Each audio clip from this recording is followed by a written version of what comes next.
दोस्तों, India speaks daily के अंतर्राष्ट्रीय न्यूज बुलेटिन में आपका स्वागत है। मैं हूं आपके साथ रणधीर अग्निहोत्री। एक ऐसे समय में जब विश्व इतने बुरे संकट के दौर से गुजर रहा है, खासकर कि भारत सहित पूरे दक्षिण एशिया के क्षेत्र में ऐसे संकट के बादल मंडरा रहे हैं जो कि आने वाले समय में पूरे क्षेत्र के लिए भयावह परिस्थिति उत्पन्न करने में सक्षम है। जो कुछ भी हमारे एक पड़ोसी देश में आजकल हो रहा है, हम उससे परिचित हैं।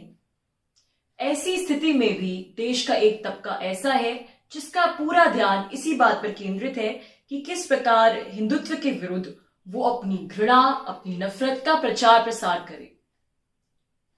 10 से 12 सितंबर के बीच सुबह 9 बजे से दोपहर 3 बजे तक वैश्विक स्तर पर एक ऑनलाइन इवेंट की घोषणा हुई है। इस इवेंट का टाइटल है डिसमैंटलिंग ग्लोबल हिंदुत्व, यानी ग्लोबल हिंदुत्व को जड़ से नष्ट करना, उसे तहस नहस करना, उसका अस्तित्व समाप्त करना।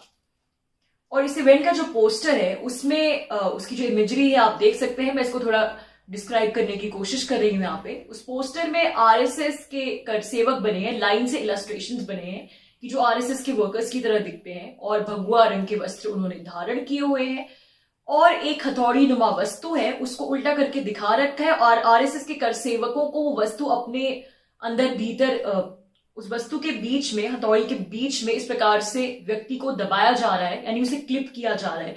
आपको पोस्टर देख के समझ में आ जाएगा मैं क्या कहने की कोशिश कर रही हूं। तो बेहद वायलेंट इमेजरी है, हिंसक इमेजरी जिसे कहते हैं, और इस इमेजरी को लेकर कोई विवाद ना हो इसलिए पोस्टर में बड़ी ही चालाकी से उस हथौड़ी नुमा वस्तु के ऊपरी हिस्से को एक पेंसिल के रूप में चित्रित किया गया है, ताकि इस प्रकार का मैसेज जा सके कि हम जो है अपनी कलम के ताकत पर हिंदुत्व को, ग्लोबल हिंदुत्व को हराएंगे, उसे पराजय देंगे। इस इवेंट में जो स्पीकर्स की सूची है वे सभी वही जाने माने नाम है जो कि हिंदूफोबिया फैलाने में जिनको महारत हासिल है और जिनका हम कह सकते हैं कि आजीविका है, प्रोफेशन है हिंदूफोबिया फैलाना। नंदिनी सुंदर एक स्पीकर है जो कि द वायर के सिद्धार्थ वरदराजन की पत्नी है। नंदिनी सुंदर दिल्ली विश्वविद्यालय की प्रोफेसर जो कि माओवादियों का खुल्लम खुल्ला सपोर्ट करने के लिए जानी जाती है, और जिन पर छत्तीसगढ़ के सुकमा में एक आदिवासी व्यक्ति की हत्या को लेकर आरोप है कि वे 2016 में किसी और प्रोफेसर के साथ उस क्षेत्र में गई थी, और वहां जाकर उन्होंने वहां के जो स्थानीय आदिवासी हैं उनको बाकायदा डराया धमकाया था कि अगर वो माओवादियों का सपोर्ट नहीं करेंगे, समर्थन नहीं करेंगे, तो फिर इसका हश्र भुगतने के लिए वे तैयार हो जाए। इसके अलावा मीना कंदसामी है स्पीकर की लिस्ट में। मीना कंदसामी जो कि एक तथाकथित दलित कवियत्री है और एक दलित आइकन के रूप में ये काफी राइज की है पिछले कुछ वर्षों में, और ये अंग्रेजी में लिखती हैं, और इनकी जो कविताएं होती हैं उसमें बहुत सारी हिंदू रिलीजन के अगेंस्ट, हिंदू धर्म के अगेंस्ट, खासकर ब्राह्मण्स के विरुद्ध बहुत ही जिसको कहते हैं वीभत्स इमेजरी होती है, वायलेंट इमेजरी होती है, ब्राह्मणिकल पेट्रियार्की, इस टाइप के रिटोरिकल डिस्कोर्स का इस्तेमाल कर ये कविताएं लिखती हैं। और इनके पूर्व पति ने इन पर आरोप भी लगा रखा है कि वास्तविकता में दलित है ही नहीं। आनंद पटवर्धन, कविता कृष्णन और भी बहुत से नाम है स्पीकर्स की सूची में। लेकिन सबसे अचंभे की बात यह है कि आप इस इवेंट का पोस्टर देखेंगे तो इसके जो को स्पॉन्सर्स की लिस्ट है, यानी जो लोग इसको स्पॉन्सर करें इवेंट को, उनमें इतने सारे विश्व भर के प्रतिष्ठित विश्वविद्यालयों के नाम है। विश्व भर के तो नहीं कह सकते क्योंकि उसमें से अधिकतर अमेरिकी विश्वविद्यालय, लेकिन हैरानी की बात यह कि जो भी यूनिवर्सिटीज, अमेरिकी यूनिवर्सिटीज इसको स्पॉन्सर कर रही हैं, वो सब इतनी जिसको कहते हैं सबसे वर्ल्ड की एलिटिस्ट और सबसे जानी मानी यूनिवर्सिटीज है, Ivy League universities. Ivy League universities उन यूनिवर्सिटीज के लिए एक टर्म है जो कि विश्व की, जिसको कहते हैं सबसे बेस्ट यूनिवर्सिटीज मानी जाती हैं।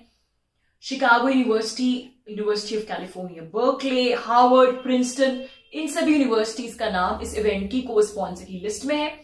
अब सीधे तौर पर ये तो नहीं कह सकते कि यूनिवर्सिटीज का इस इवेंट से कोई लेना देना है, लेकिन इनके जो डिपार्टमेंट्स हैं उनके पास ऑटोनॉमी होगी कि वो अपने बेसिस पे अपने आप ही किसी इवेंट के साथ कोलैबोरेट कर सके। तो इनके डिपार्टमेंट्स ने को स्पॉन्सर किया है इस इवेंट को। तो ये अपने आप में अचंभे में डाल देने वाली बात है कि विश्व की जानी मानी यूनिवर्सिटीज, जहां दुनिया के कोने कोने से छात्र छात्राएं पढ़ाई करने आते हैं, एक सपना लेके आते हैं अपनी आंखों में सुनहरे उज्जवल भविष्य का, चाहे उनका जाति, धर्म, रंग वर्णभेद कुछ भी हो, irrespective of caste creed religion, वो इन विश्वविद्यालयों में, इन यूनिवर्सिटीज में पढ़ने आते हैं। एक इस प्रकार की विश्वविद्यालय, इस प्रकार के विश्वविद्यालय एक एंटी हिंदू फ्रिंज इवेंट को बाकायदा समर्थन दे रहे हैं, एक ऐसे इवेंट को समर्थन दे रहे हैं जो कि किसी धर्म विशेष के विरुद्ध नफरत और वैमनस्य का माहौल उत्पन्न कर रहा हो। इसमें जो हिंदू छात्र छात्रा इससे उनके कैंपस पर पढ़ते हैं उन पर, या फिर उनके विषय में दूसरे लोग जो हैं उन पर इस इवेंट का क्या असर पड़ेगा, इसके क्या रिपरकशंस होंगे,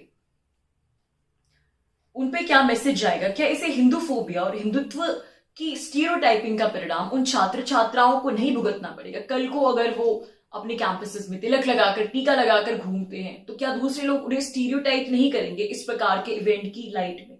अगर उन्हें अपने हिंदू होने की वजह से किसी भी प्रकार की अप्रिय घटना का सामना करना पड़ा तो फिर इसका जिम्मेदार कौन होगा?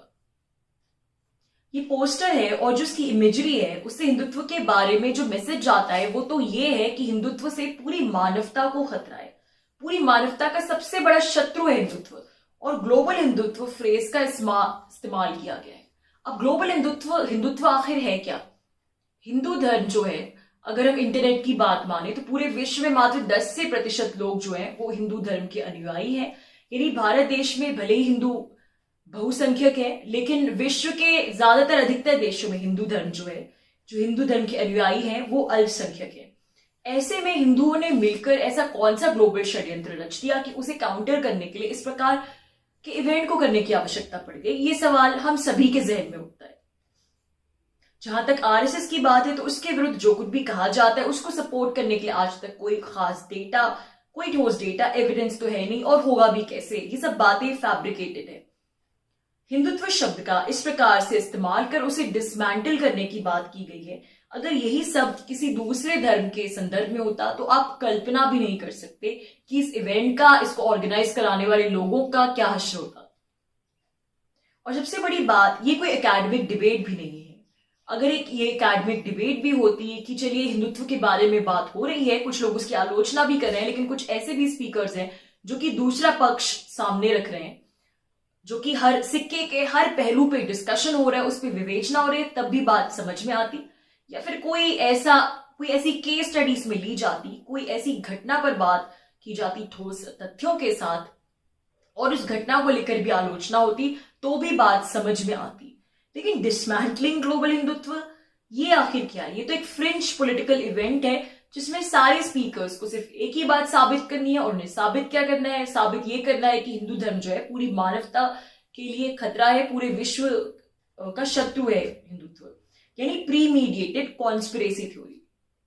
इस प्रकार की वैमनस्य की भावना से भरी पूर्वाग्रहों से ग्रस्त कॉन्फ्रेंस का समर्थन करना क्या किसी भी विश्वविद्यालय को शोभा देता है? विश्वविद्यालय तो वह जगह होती है जहां बड़े ही विवेक के साथ किसी भी मुद्दे के हर पक्ष को सुना जाता है और फिर उसको लेकर शास्त्रार्थ होता है। जैसा कि मैंने कहा, किसी भी मुद्दे के हर पक्ष का आकलन होता है और फिर किसी निष्कर्ष पर पहुंचा जाता है। किसी भी एक धर्म के विरुद्ध इस प्रकार का जहरीला और बेबुनियाद प्रोपोगंडा करना किसी भी विश्वविद्यालय को शोभा नहीं देता। हिंदू अमेरिकन फाउंडेशन ने इस इवेंट के संदर्भ में 41 विश्वविद्यालयों को पत्र लिखा है कि इस प्रकार की politically motivated Hindu phobic event का उन्हें निश्चित तौर पर समर्थन नहीं करना चाहिए, यानी इसके को स्पॉन्सर्स की सूची में से उन्हें हट जाना चाहिए।